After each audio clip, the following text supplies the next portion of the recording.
HaYehudim. The Jewish people accepted. What did the Jewish people accept upon themselves? What they started to do? What is that? The giving of the Torah at Mount Sinai. Yes, we had the giving of the Torah, but there wasn't complete acceptance until Purim. What is it about Purim that's so distinct? They displayed active Mesiras Nefesh. They were physically willing to sacrifice themselves for Torah. And Mordechai, who's the Moshe Rabbeinu of the generation, brought it out within the generation. Specifically, he taught the thousands of school children. That's the summary of the Frierdiker Rebbe's Maamar that then the Rebbe is now going to expound upon. Questions about why are we mentioning Mordechai and the school children? Why are we talking about the physical state of the Jewish people, comparing that of Purim and not the giving of the Torah? What is this emphasis on Mesiras Nefesh? You're supposed to sacrifice yourself. The point is to live for mitzvahs. It's all about living by them. Mesiras Nefesh is only one mitzvah of many. Why does that culminate the giving of the Torah? Purim and Chanukah are both times that the Jewish people have to risk themselves for Torah. But Purim, there's something distinct about Purim. What is it? It is that the Jewish people had active Mesiras Nefesh. What is it about the Mesiras Nefesh of Purim? To understand that Purim culminated the giving of the Torah, we have to understand what the giving of the Torah is all about. Because the Torah already existed in the world. And the forefathers kept the Torah and the mitzvahs on their level. They studied Torah. Avram was not specifically the first monotheist in the pure sense. The thing that was distinct about Avram is that he went around to tell people about being monotheist. You trace even just his own ancestry. Yeshiva Shem and Aver. Yaakov ran away from home after the whole thing with the blessing. He studied at the Yeshiva Shem and Aver. So there were always people who adhered to the belief in one God. But Avram, he actively taught people about it. But even then, however many he brought over to belief in the one God, when the Jewish people went into Egypt, there were 70. There were 70 Jacobsons. So where are the rest of those people that Avram influenced? So eventually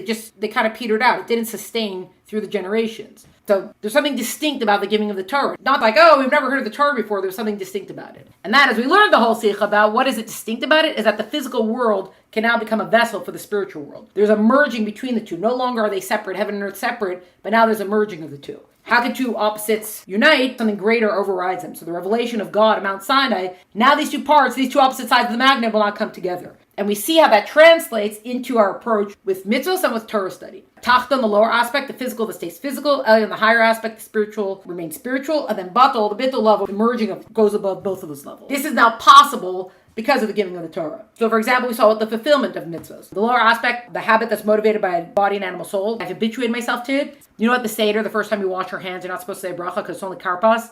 And everyone's always like, don't say the bracha, because you're used to the way that you wash your hands from Netilat Yadayim. You automatically want to say the bracha. You think you're going to bread next. So a lot of people just automatically just say it. No, not this. So you have to, because it's habit. So that's what drives it. That's the lower aspect. We say that's more physically oriented when it's the body that's habituated to things. The higher aspect, which is a desire to connect, motivated by love of the soul. So the soul, I love God. Feel love of God for my soul, so that's why I'm going to do stuff to connect with Him. And then the subjugated aspect is that it's not just about whatever the body's motivated by. It's not just about what the soul's motivated by. It's about there is a God who commanded us these mitzvahs, and because I serve God, that's why I do these mitzvahs. Subjugated to whatever God's will is. So that's one thing. Then we have the three approaches to mitzvahs. That mitzvahs were given to refine man and creation. We see how that's the lower aspect. That's the physical aspect. The physical world gets refined through Torah mitzvahs. Why does God care? How do we shacht an animal? Etc. Elyon, that the mitzvahs were given to walk in His ways and connect Him in levels above creation. God does the mitzvahs, He gives them to us. The same way God is kind, you be kind, etc. All things like that. Higher level of both of those, what now becomes possible with the giving of the Torah is that the mitzvahs make man significant and connect him to the essence of the commander. Mitzvahs, God's will, this is God's essence that we connect to through doing the mitzvahs. So we saw the word of tzafza and chibur, that it's a connection. That brings us now to applying these three aspects. We saw them now in three examples for the mitzvah, so now we're going to see it with Torah. Motivation of Torah learning, that's the benefit of the intellect. Anybody, no matter where they're coming from, whatever their spiritual status is, can study Torah. They could appreciate the intellectual aspect of it. Like we said, the Greeks, they're like, hey, this is a great philosophy storybook, etc. Why are you bringing God into it? That was their thing. But the lower aspect, sure, I studied Torah. It's so interesting. It's so fascinating.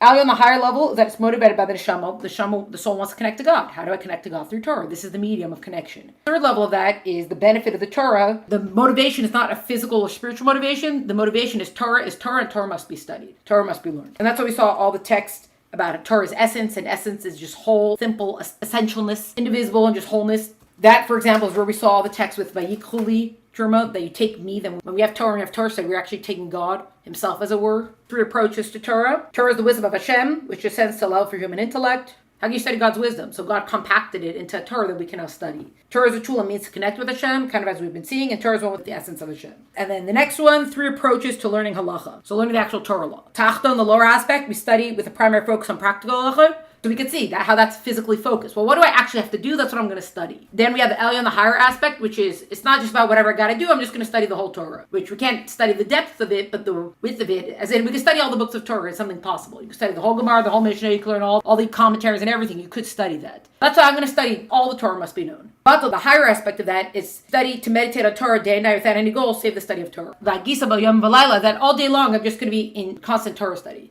Did I mention this last time that the bar mitzvah Maamar that the boys say in our circles, in the Chabad circles, the bar mitzvah Maamar is about tefillin. And it's how Jewish people say to Hashem, we want to study Torah day and night. We don't have the time to be studying Torah day and night. So God says, put on tefillin, and I'll consider it as if you'd study Torah day and night. And then there's a whole deeper thing about when we put on tefillin, how God, I guess, kind of mirrors it. Well, not we. When the men put on, because women are already at that level that's achieved by tefillin. See, that's why women don't put on tefillin. So the women who are adamant about putting on tefillin, I'm not talking about Rashi's daughters, because Rashi, foremost commentator on the Torah, he had only daughters, they put on tefillin. They're on a different level. We're talking about the people who are like, oh, we must be like men, so we must put on tefillin. Like, you're missing the point. We don't have to put on the tefillin. Women are considered on a higher spiritual level than men. So the fact that we don't have to do certain things is not because we're less, it's actually because we're more. Educate yourselves, people. Anyways, like the whole thing with the minyan. Women don't do a minyan because we don't have to do a minyan. We don't have to rectify the sin of the spies. So there were 10 of them. There were 10 of them who said all this stuff about can't go into the land and blah, blah, blah. Joshua and Caleb were 2 who spoke up and said, yes, of course we could conquer. Don't be sad. But where do we get the whole idea of a minyan from that it's 10? The spies were 10 people.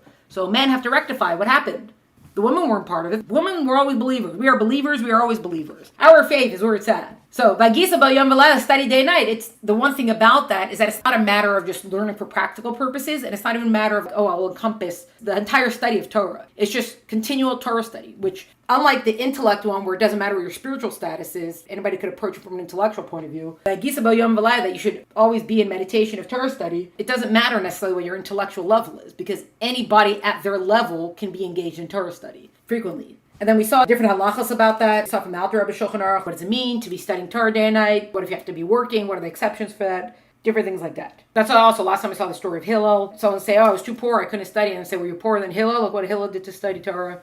That brings us now to more text on this same thing, V'Agisabo, Yom V'Layla. And then ultimately it's going to get us to wrapping up the Maamar. And we'll start answering the questions. This is from Pirkei Avos. Kachi darka shel Torah, pas b'melach tochal, mayim b'msura tishte, la'aretz tishan. Such is the way of the life of Torah. You shall eat bread with salt, and rationed water shall you drink. You shall sleep on the ground. Your life will be one of privation.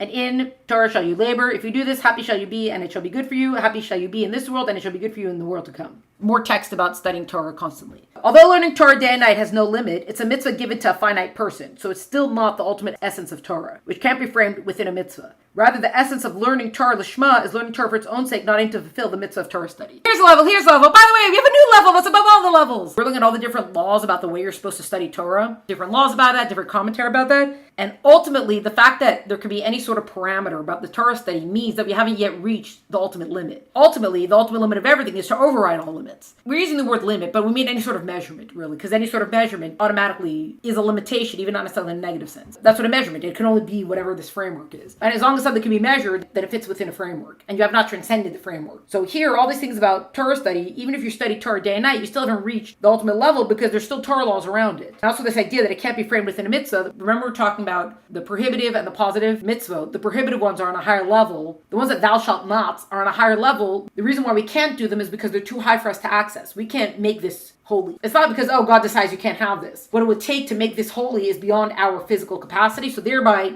don't go there. Versus anything that could be brought into mitzvah, thou shalt, God has been able to package it low enough for us to actually access and deal with it in this physical world. Even here, when we're talking about laws of Torah study, we're talking about laws of Torah study of day and night, which we saw a lot of laws around it, it's still giving it a packaging, still giving it some sort of measurement. Lishma means that you learn Torah for its own sake. There's no motive at all in the Torah study. Not even the mitzvah of Torah study. The Shema for its own sake, not even for the sake of fulfilling the mitzvah of Torah study. So it's transcending all of that. When learning Torah for the sake of Vagisa, or any reason, there aren't limits to the amount of studying, but there can be limitations to when the obligation applies. All right, take it to the next level. So sure, you're saying I'm studying Torah day and night, so of course I've transcended the other two levels, but it's still not the ultimate level because even the studying Torah day and night, the constant study of Torah, there's still some rules around it. We're kind of nitpicking a little bit, but see, we still haven't reached the highest level. However, learning for the sake of Torah itself, such calculations and exemptions don't apply. This approach results in study which transcends time, space, and personal circumstances. Studying Torah Lishma, and it's not even about the mitzvah of Torah study, it's just Torah is Torah, Torah must be studied. Whatever the parameters of the mitzvah are, not be taken into account. Torah is Torah, Torah must be studied. for the sake of Torah itself. Not for me, not for anything else. Now we can get to a place where we transcend time and space and our personal circumstances. A mitzvah given to a finite person has limits. Torah for its own sake does not. Thus, the learning is beyond limits. So when I could tap into that level of Torah study, which is beyond any sort of limitation, the learning itself becomes beyond limits. Then you also get raised up along with it. Here's the example that is brought. This is from the Gemara. What does it mean that it talks about study that transcends time, space, and personal circumstances? So now we're going to see an example of what this means. And furthermore, Bar Kapara, and some say as Rabbi Shmuel by Rabbi Yossi, was sitting in a bathhouse. Rabbi Shimon bar Rabbi Yehuda Nasi entered and passed by, and he did not stand before him. Rabbi Shimon became angry and went and said to his father, I taught him 2 of the 9 parts of Torah Kohanim, the halachic, midrash, and vayikra, and yet he did not stand before me. You're supposed to stand before your teacher, out of respect. That's what they always taught us at school. Like we always had to stand up when the teacher came in. We're sitting and learning in class, and then all of a sudden, any other teachers who came in, you stood up for the teacher. Wasn't in seminary? The dean was like, there's only one mitzvah that you have to be sitting in order to fulfill. The answer was v'hadarta pnei zaken, that you should stand before the elderly. It doesn't just mean elderly, it means anybody who's more raised up than you. It's an actual mitzvah. Giving up your seat for an old person on the bus is not just a nice thing to do, it's an actual mitzvah to do that. That's one mitzvah you have to sit. You can't stand for them if you're already standing. Anyway, and Rabbi Yehuda Hanasi said to Rabbi Shimon, perhaps he was sitting and contemplating while you taught him and did not see you come in. The Gemara explains the proof. The fact that the reason he might have been exempt was that he was sitting and pondering the lessons indicates that if it were not so, Rabbi Hanasi would not have justified such behavior. One must stand before a sage, even in a bathhouse. Rabbi Shimon said, he didn't stand for me, I taught him Torah, as in I'm a teacher to him now. So he said he might not have stood up because if he was contemplating the lesson, then they would have exempted him. Why? Because there's this idea that he was so enveloped in his Torah study that he wasn't even aware of where he was or what was going on around him. Which is what we're going to connect to the fact that Torah can raise you above limitations of time and space. It's a very physical, mundane example that's being used to show you the ultimate of being able to transcend time and space. The Gemara answers this is not difficult. This halacha that one is not required to stand in a bathhouse applies to the inner rooms where everyone is undressed. Standing in a place of this kind certainly does not bestow honor. That halacha that one is obligated to stand in a bathhouse applies to the outer rooms where people are still dressed. A place of a bathhouse, which is not an appropriate place, but here talking about rooms where people are still dressed, still checking in and still milling around, just says yes, you should stand before your teacher who comes in. That is an honorable, respectable thing to do. But here it's saying the story where he didn't stand and he said he must have been contemplating. That's the only reason why he wouldn't have had awareness. The Gemara comments, so too it is reasonable that this is the correct explanation, as Rabbi Bar Chana says, that Rabbi Yochanan says, one is permitted to contemplate matters of Torah everywhere except for the bathhouse and the lavatory. There's appropriate places for it, like you're not supposed to say a bracha in a bathroom. You don't say God's name in a bathroom, it's not appropriate. They're tying that into this now. Since Rabbi Yehuda Hanasi suggests that the student might have been sitting and pondering his studies, it can be assumed that the episode occurred in a location where only some of the halacha governing one's behavior in a bathhouse apply, as in the outer rooms. The Gemara rejects this proof. Perhaps one whose studies are beyond his control is different. It is possible that he was so absorbed in Torah study that he forgot that he was in a place where it is prohibited to think about sacred matters. The point of what's being brought here with the Maamar is that we're talking about how do you get to a level that as long as you're at a level where there's some sort of parameter around it, you haven't reached the ultimate level. So to get to a level that transcends time and space, that's when you know that your Torah study has reached the high levels. And it's bringing this very physical, talk about bathhouse, etc., people standing for other people and what's going on here. Usually you're not in a place where Torah study is supposed to be going on. And yet, the answer that Rabbi Yehuda Hanasi gives to his son, he says, oh, he must have been pondering the lesson that you taught him. Why would he give him that answer from everything? Because Rabbi Yehuda Hanasi is saying this would be the only reason. He's not aware that you walked in, he probably wasn't even aware where he was because he was so enwrapped within Torah study. Which again, goes to show that you could transcend the space that you're in through Torah study. Even seeing here, we have the halacha. This is from the Shulchan Aruch. So this is from the Alter Rebbe's Shulchan Aruch. A Torah scholar is not permitted to stand in a place of filth because he cannot remain without thoughts of Torah. Torah scholars for sure always involved in Torah study. So you shouldn't hang out anywhere where it's filth in general. You're not supposed to daven when you're close to a garbage. That's not appropriate. You don't go to a landfill to daven. That's not appropriate. It's not respectful. Nevertheless, he is permitted to enter a bathroom or bathhouse even in the midst of an analytical Torah discussion or after considering an unresolved halachic question. He shouldn't be standing around in a place of filth. But if he's kind of lost in thought about things, then he shouldn't be like, okay, never go to a bathroom until this thought is done. The possibility that he would continue to think about it, there is no cause for concern, unlike the time of prayer when his mind should be clear of distraction. Davening time, we have to be clearing our thoughts. You're not supposed to get distracted with other halachic things going on. Prayer is time to focus. Otherwise, you can get distracted by your thoughts, as in Torah thoughts can be distracting because, again, Torah is going to lift us above the space. If against his will and desire, a Torah thought will occur to him, he is considered as transgressing due to factors beyond his control. This applies even if he speaks words of Torah, they're against his will because he is so accustomed to saying them, as was the case with Rabbi Elazar and the son of Rabbi Shimon. The Alter Rebbe in the Shulchan Aruch is referencing back to that story that we saw in the Gemara. Now we're wrapping up. Matan Torah, the giving of the Torah, created a reality wherein physical and spiritual can unite within the physical world because of Bittul Torah and so. What happened at the giving of the Torah? It's a new reality where the spiritual and physical realms can unite in specifically the physical realms. How do two opposites unite? Revelation of something greater than both. The greatest expression of this unity is learning Torah Lishma. So how do we have the greatest expression of the unity of the physical and spiritual world is learning Torah for its own sake. Not even for the sake of the mitzvah of Torah study, but total absolute commitment to Torah is Torah and Torah must be studied. Torah Lishma, which is Torah study for its own sake, expresses bittul of body, as in the body has been given over to it, that me, physical self, is constantly engaged in Torah studies, not just because, Torah is so interesting. No, my whole body's engaged with it, regardless of whatever my intellect decides on things. And bittul of soul, as in the nullification of the soul. So it's not just the love of Hashem that drives it. Learning Torah for its own sake has nothing to do with what my soul is feeling and nothing to do with my body, what's appealing to it right now. It's the fact that both parts of me, the whole part of me, is given over only to study. Additionally, it's the joining of opposites. The body is given over, the soul is given over, and not just that, I've actually joined both of them together to be given over to this Torah study.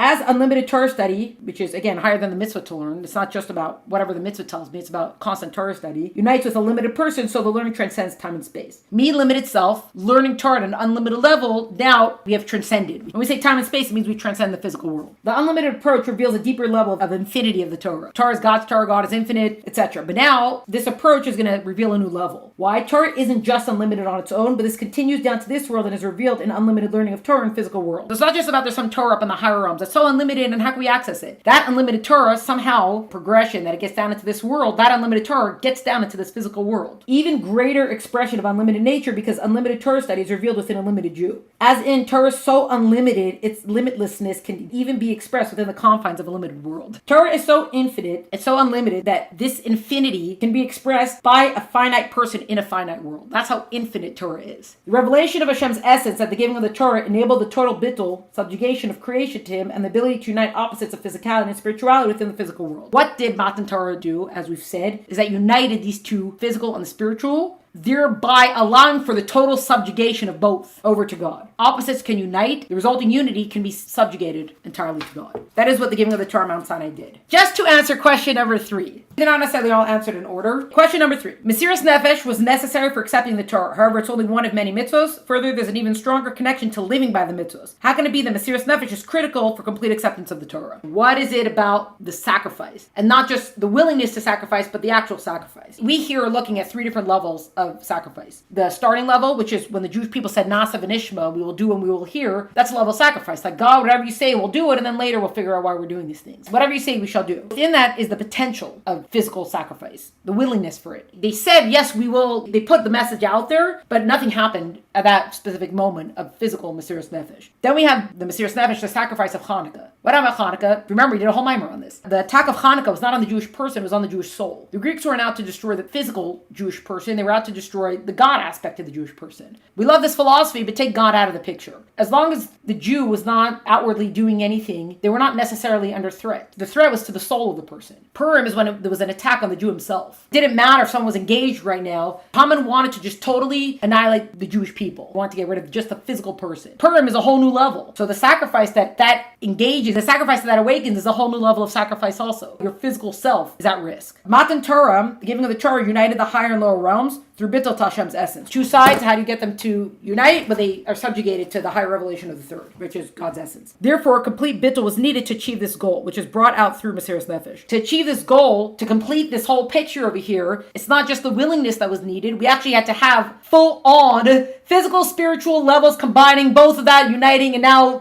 being nullified to God. So the willingness of the potential for Mesiras Nefesh only expresses the bittul of the soul, / the will. Physical Mesiras Nefesh expresses the bittul of body and animal soul, a complete bittul necessary to complete acceptance of Torah. What is it about the Mesiras Nefesh of Purim? What's so distinct about Purim that they physically? Because if it's just about being willing, it only represents one aspect. It only is your soul speaking at that point. Sure, I'm totally in. That doesn't necessarily show that it's permeated all the way through. Here, when it's the physical body, physically at risk, now that shows that it's gone all the way through, even down to the lowest levels, I guess you could say. It's not just something that's an idea. It's not just something, oh, my soul loves God so much, so in a moment of crisis, the soul is going to flame up. It's no, my whole body, it's gone all the way down to even the physical body. That in the physical body is willing to have Mesiras Nefesh. When that's the case, that means the body has totally given itself over to God. On a physical level, we're totally given over. That level of giving over all the way down, even to the body, that completes the giving of the Torah, because that shows that all the levels have been achieved. That is why specifically Purim and the Mesiras Nefesh of Purim, that's why we're emphasizing that, because it shows, yes, they're all the way bought into this. They've all the way committed to this. Because even down to the physical body was willing to say, we will not separate from God.